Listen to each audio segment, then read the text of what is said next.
In this video, we'll learn about data types and how we can use them in our programs.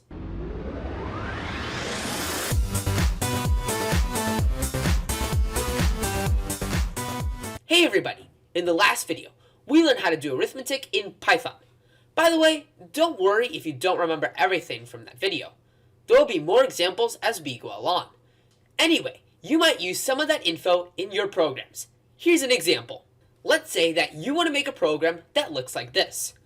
First, we have an input function, and it stores a value to the variable number. Then, we take number and add it to the number 5, and store it inside the variable answer. Finally, we print the variable answer with some fancy text before and after. This is a cool program, since it allows us to add any number by 5. So, let's run the code. Hit run, and then if we type in the number 10, we get an error? Mr. 𝙻𝚒𝚗𝚔, wow, your voice has changed. Yeah, yours is too, but I thought 10 plus 5 is 15. Well, yes, 10 plus 5 equals 15, but look at the shell. It says an error. Errors tell us that there is a bug or mistake in the code. Coders make a lot of bugs while coding, but we still need to figure out why there's an error in the code. Maybe data types can help us. So what are data types? Data types are, to put it simply, a type of data. Yeah, that doesn't help. How about an example? You've already learned about a data type before. It's called a string. When you place a piece of text with two quotes around it, it is a string. String can sometimes be abbreviated to str, and you can do things like print strings to the shell. There's also another data type, the integer. When a number doesn't have a decimal, it's considered an integer. Integer can sometimes be abbreviated to int. A third type is a float. A float is a number that does have a decimal. These three data types are all different. Okay, so what do these three data types have to do with the error in our program? So here's the thing. In the second video, you learned how to add two strings together, combining it into one big piece of text. In the third video, you learned how to use arithmetic to combine two numbers together. But what happens if you try to combine a string and a number, such as the string pizza and the number 2? Well, it doesn't work. The issue is that Python is trying to do arithmetic with pizza and 2. But since pizza isn't a number, it can't really do the arithmetic. It could convert 2 to a string and say pizza 2, but since 2 is a number or integer and not a string, it's not sure if you want that to happen. Now, what will happen if we replace pizza with 2 as a string? Well, we'll still get an error, because 2 is still a string. Now, if we change the other 2 to a string, we'll actually get 22 as a string. That's due to the fact that since they're both strings, it gets turned into one big piece of text. Ha! So 2 plus 2 does equal 22 when they're strings. However, if they're both integers, then you get the normal 4, since Python knows now to do the arithmetic. Now, we need to figure out what to do.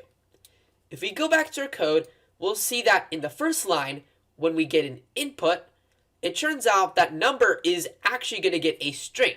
So if we type in 3, then we're going to get the string 3. So on the second line, answer equals number plus 5, we'll add the string to 5. Hey, that's where the error is. We can't add a string and a number together.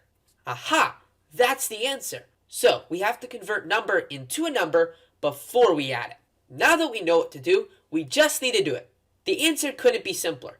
Each data type has a specific function, and that function's name is itself, unless it has an abbreviation. To use these, you first need to put something into the function. Then, the function will try to convert the data into the data type that it is named after. Sometimes it will succeed, sometimes it will give an error. For example, if you try to convert the string pizza into an integer, you're going to get an error. However, if you try to convert the string 3 into an integer, then it will turn it into the integer 3. So, let's use this. On the second line, we need to convert number into, well, a number. We can either convert it into an integer or a float. Since someone might type in a decimal for number, I'm going to convert it into a float. So, we'll type in float right before it, parentheses, and another parentheses, like this. Now, let's test out our code. Press F5, or go to Run Module, and then click OK. So let's try 10 again and, hey, we get another error. It turns out our code is working, but there is a mistake in the third line now. So this brings us to our challenge time. Can you spot the bug and figure out where it is? Well, if we go to the third line, we see that we're combining a string, a number, and a string again.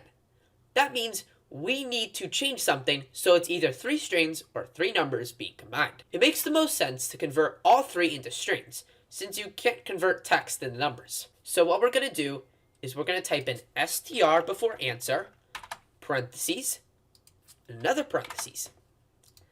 Now, let's try this code. Run the code, type in a number, and we get 15. Great! One more thing.